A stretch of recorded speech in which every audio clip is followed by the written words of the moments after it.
अस्सलाम वालेकुम दोस्तों, कैसे हो आप सब? खैरियत से हो? पिछले कुछ दिनों से देश में इंडिया वर्सेस भारत एक नया मुद्दा खड़ा हो गया है। 5 सितंबर की बात है कि टाइम्स नाउ ने रिपोर्ट किया मोदी गवर्नमेंट लाइकली पार्लियामेंट में एक नया रेजुलेशन लाना चाहती है जिसके जरिए इंडिया का नाम बदल के भारत कर दिया जाएगा। बड़ी खबर आपको बता दें कि भारत और इंडिया में क्या फर्क और क्या समानता है। Can you challenge India? क्या भारत का नाम बीजेपी रखेंगे? आपको बोलना है वोट फॉर इंडिया बोलेंगे। गोदी मीडिया अगर नहीं है तो ऐसे मुद्दे हवा हो गए होते, उड़ गए। इस खबर को फैलते ही सोशल मीडिया पे कुछ लोगों ने इसका साइड लेना शुरू कर दिया। किसी ने कहा कि इंडिया नाम बेहतर है तो किसी ने कहा भारत नाम बेहतर है। इसके अलावा कुछ रिपोर्टर्स सोशल मीडिया पर पोल भी कराने लगे कि बताएं आप कि अपना देश का नाम क्या होना चाहिए। मतलब आज़ादी के 70 सालों के बाद पोल्स चलाया जा रहा है कि अपने देश का नाम क्या होना चाहिए। इसके अलावा कुछ पॉलिटिशियन इस हद तक पहुंच गए कि इंडिया शब्द को अंग्रेजों के जरिए दी गई गाली बताने लगे। यहाँ आप वीडियो देख सकते हैं। तो ये इंडिया शब्द एक अंग्रेजों के द्वारा दी हुई हमारे लिए गाली है, इसलिए इंडिया शब्द। इन सब अफवाहों के बीच में यूनियन मिनिस्टर अनुराग ठाकुर ने इस बात को क्लियर किया कि ये सब बस अफवाह है, देश का नाम बदला नहीं जा रहा है।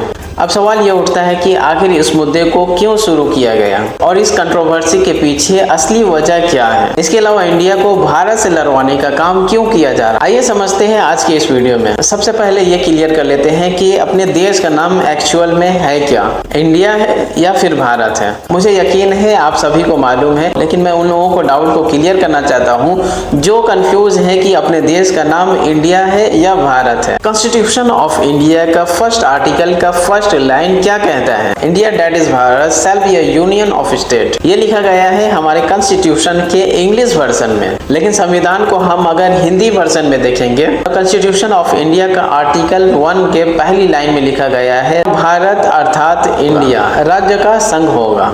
अगर आप हमारे कॉन्स्टिट्यूशन का खुद का नाम देखेंगे तो इसे इंग्लिश में द कॉन्स्टिट्यूशन ऑफ इंडिया कहा गया है और हिंदी में इसे भारत का संविधान कहा गया है। इससे क्या पता चलता है वो महान लोग जिन्होंने हमें आजादी दिलाई उन्होंने 2 नामों का इस्तेमाल किया है देश के लिए, इंडिया और भारत। भारत लिखा गया जब भी हिंदी स्क्रिप्ट में लिखा गया और इंडिया लिखा गया जब भी इंग्लिश में लिखा गया। और इस वर्ड का इस्तेमाल सिर्फ 1 या 2 जगह नहीं किया गया, बल्कि ऐसे बहुत सारे जगह है जहाँ पर इंग्लिश में इसे इंडिया लिखा गया है। कॉन्स्टिट्यूशन ऑफ इंडिया के आर्टिकल 52 में लिखा गया प्रेसिडेंट ऑफ इंडिया, आर्टिकल 63 में vice president of India, article 24 में सुप्रीम कोर्ट ऑफ इंडिया। इसके अलावा आर्टिकल 24B में लिखा गया चीफ जस्टिस ऑफ इंडिया। अगर हम Ctrl+F प्रेस करके सर्च करेंगे द कॉन्स्टिट्यूशन ऑफ इंडिया के हैंडबुक में तो यहाँ पर 900 से ज्यादा मरतबा इस इंडिया वर्ड को लिखा गया है। इसके अलावा देश के बुनियादी इंस्टीट्यूशन और ऑर्गेनाइजेशन ने भी इस वर्ड का इस्तेमाल अपने नाम में किया है, जैसे Indian Army, Indian Air Force, Indian Navy, Election Commission of India, Indian Railway, Reserve Bank of India, Coal India Limited, Steel Authority India Limited. इसके अलावा जिस इसरो ने हमें चांद पर सक्सेस पहुंचाया उसका भी full name Indian Space Research Organisation है।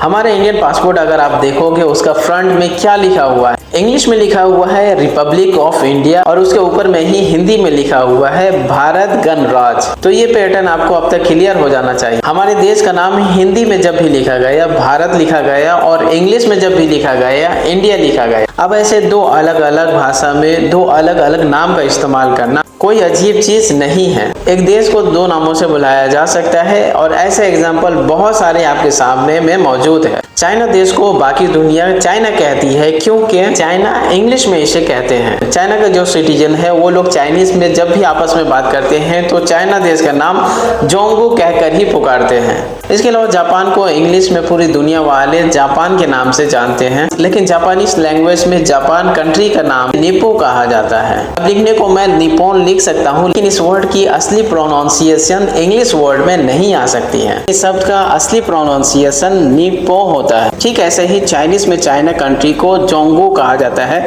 लेकिन इसको इंग्लिश में लिखना बहुत ही मुश्किल है। इसको लिखने का बेस्ट तरीका चाइनीज लैंग्वेज में ही है। मैं जापान और चाइना कंट्री का एग्जाम्पल इसलिए दे रहा हूँ क्योंकि ठीक यही दिक्कत भारत को इंग्लिश लैंग्वेज में लिखने में होता है। भारत तो आप इंग्लिश में इस तरीके से लिख लोगे, लेकिन जो लोग इसकी प्रोनाउंसिएशन नहीं जानते हैं तो वो लोग भारत करके भी पुकार सकते हैं, या फिर कोई ब्रिटिश या अमेरिकन इसको कैसे प्रोनाउंस करेंगे, सोचने वाली बात है।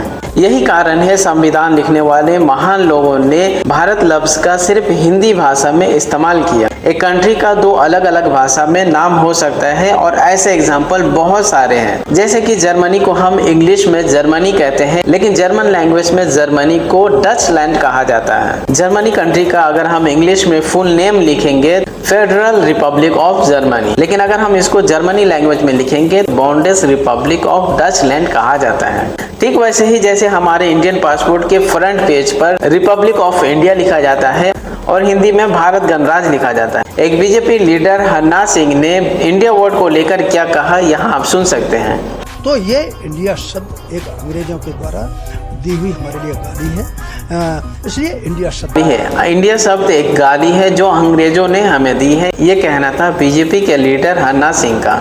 ये एकदम झूठी खबर है। सोचिए जरा, इंडिया 140 करोड़ देशवासियों के दिल में बसा है और जिसको लेकर देश का नाम पूरी दुनिया में फेमस है, जिस नाम पर हमारे फ्रीडम फाइटर लड़े और हमें आजादी दिलाई, अब अचानक से कुछ लोगों के लिए गाली बन गई है। तो आखिर क्यों इंडिया और भारत इस टॉपिक पर बहस हो रही है? जब से अपोजिशन लीडरों ने अपना एंग्लो नेम इंडिया रखा, उसके बाद से ही मीडिया और सोशल मीडिया पर इस तरह के न्यूज आने लगे। तो अब तक आप समझ ही गए होंगे कि भारत और इंडिया नाम को लेकर इतना सारा तमाशा क्यों किया गया। इससे पहले इंडिया नाम से किसी को भी प्रॉब्लम नहीं था और मोदी गवर्नमेंट को भी इंडिया वर्ड से इससे पहले कोई भी प्रॉब्लम नहीं था। अगर बीजेपी गवर्नमेंट को इससे पहले कोई प्रॉब्लम होता तो बीजेपी के जरिए लाए गए स्कीमों का नाम इंडिया के ऊपर नहीं रखते, जैसा कि skill India, digital India, make in India और भी बहुत सारे ऐसे स्कीम हैं जो कि बीजेपी गवर्नमेंट के जरिए लाई गई है और इसका नाम इंडिया के ऊपर रखा गया है। सो आई होप दोस्तों आप समझ गए होंगे कि मीडिया और सोशल मीडिया पे इस टॉपिक को क्यों उठाया जा रहा है। अपने दोस्तों के साथ वीडियो को जरूर शेयर करें ताकि उन लोगों को भी क्लियर हो जाए कि इंडिया और भारत में क्या फ़र्क है।